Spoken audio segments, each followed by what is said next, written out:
Hello everyone, तो हम जा रहे हैं अपनी नई ट्रिप पे। Let's go to Ujjain. Bag ready है, हम भी रेडी हैं।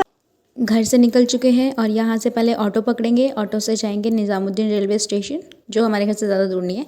1 से 1.5 घंटे में या उससे पहले ही पहुँच जाएंगे, बट हम टाइम एक्स्ट्रा लेके चलेंगे ताकि टाइम से पहुँचे और ट्रेन ना मिस हो जाए हमारी। स्टेशन पहुँचे हमने अपना बैग वगैरह चेक कराया, प्लेटफॉर्म नंबर देखा और हम जाएंगे प्लेटफॉर्म पे।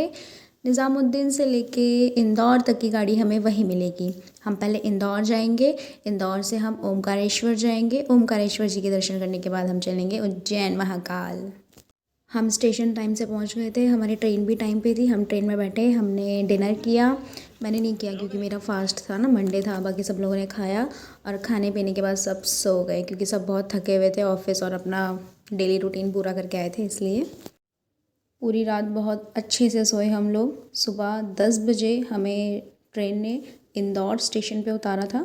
यहाँ से हमने पहले से ही अपने लिए गाड़ी करके रखी थी इंदौर से ओमकारेश्वर जाने के लिए, क्योंकि इसके बीच का डिफरेंस कुछ 70-80 अप्रॉक्स किलोमीटर है। तो इसके बाद हम गाड़ी से गए। रास्ते में हमने बहुत मस्ती की। इन लोगों ने हमेशा की तरह मुझे सबसे पीछे ही बिठाया। देखो ये इंसान मुझे उल्टा उल्टा बोलते हैं। पापा से शिकायत करूंगी, पापा से शिकायत करूंगी मैं।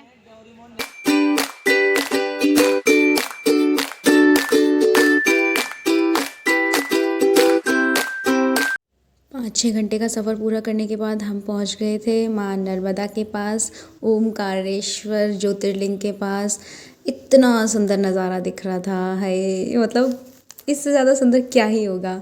नदी है सामने, बाबा भोलेनाथ बैठे हैं, इससे ज़्यादा सुंदर कुछ नहीं होता भाई। हमने पूरा नज़ारा देखा। उसके बाद हमने पुल से नदी को क्रॉस किया क्योंकि इस साइड नहाने की व्यवस्था अच्छी नहीं थी, तो हमने दूसरी साइड गए। वहाँ पे देखा कि नहाने के लिए सिस्टम सही है, तो वहाँ पे जाके हमने अपने आप को पवित्र किया, स्नान किया। पानी इतना अच्छा था, एकदम क्लियर पानी था। पानी के नीचे का भी हमें सब कुछ दिख रहा था। हमने वहाँ पे स्नान किया, बहुत मज़े किए। 1 से 1.5 घंटा हम खूब अच्छे से नहाए। फिर हम तैयार हुए। लेडीज़ के कपड़े चेंज करने के लिए जहाँ पे प्रसाद मिलता है वहीं पे उन्होंने पीछे एक जगह बना रखी थी, पूरा कवर था, कोई दिक्कत नहीं थी। हम फटाफट से रेडी हुए। उसके बाद हम इतनी सारी सीढ़ियाँ चढ़ के गए भगवान जी से मिलने। 8th या 9th फ्लोर पे था वो। वहाँ पे इतनी भीड़ हो रही थी, हमें कभी ओमकारेश्वर में इतनी भीड़ नहीं मिली जितनी इस बार मिली है।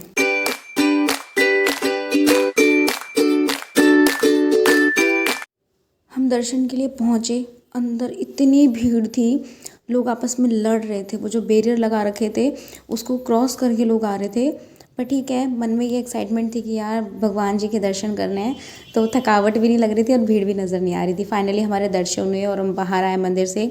थोड़ा बहुत फ़ोटोशूट कराया, जो कि बहुत ज़रूरी है, उसके बिना तो ट्रिप आधी रहती है हमारी। और बहुत मज़े किए। शाम को हमें फिर से एक जगह और जाना था। हम मंदिर से बाहर निकले। मंदिर का जो ये पुल है, इसको क्रॉस करके सामने ही एक और मंदिर है भोलेनाथ जी का, हम वहाँ पहुँचे। यहाँ दर्शन करने के बाद सीधा हम अपनी गाड़ी में बैठे और वहाँ से निकल चले। रास्ते में हमें शनिदेव और नवग्रह का मंदिर मिला, हमने वहाँ दर्शन किए। फिर अपनी गाड़ी में बैठ के सीधा चले गए हम उज्जैन, क्योंकि हम ऑलरेडी बहुत लेट हो चुके थे। हम उज्जैन पहुँचे, हमने रूम पहले से ही बुक कर रखा था। हमने फटाफट से अपना बैग वहाँ रखा और हम महाकाल लोक का दर्शन करने चले गए, क्योंकि वो बहुत ज़रूरी था, इसलिए। जुली का दिल तुम पे आया जोरी, तेरे लिए चढ़ जाओ चूली, तू ही तो मेरी जान है। महाकाल लोक का टाइम जो था कॉरिडोर का, वो 9 बजे था और हम बहुत लेट हो गए थे, इसलिए हमें वहाँ के दर्शन नहीं नसीब हुए। हमारे साथ मोए मोए हो गया।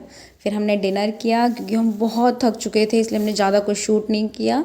और खाना खाने के बाद हम सीधा रूम पे गए, क्योंकि हमें तैयार होके भस्म आरती के लिए जाना था। तो हम यहाँ से फटाफट से फ्री होके अपने रूम पे गए और जाके आगे का नेक्स्ट ब्लॉग में देखना यार।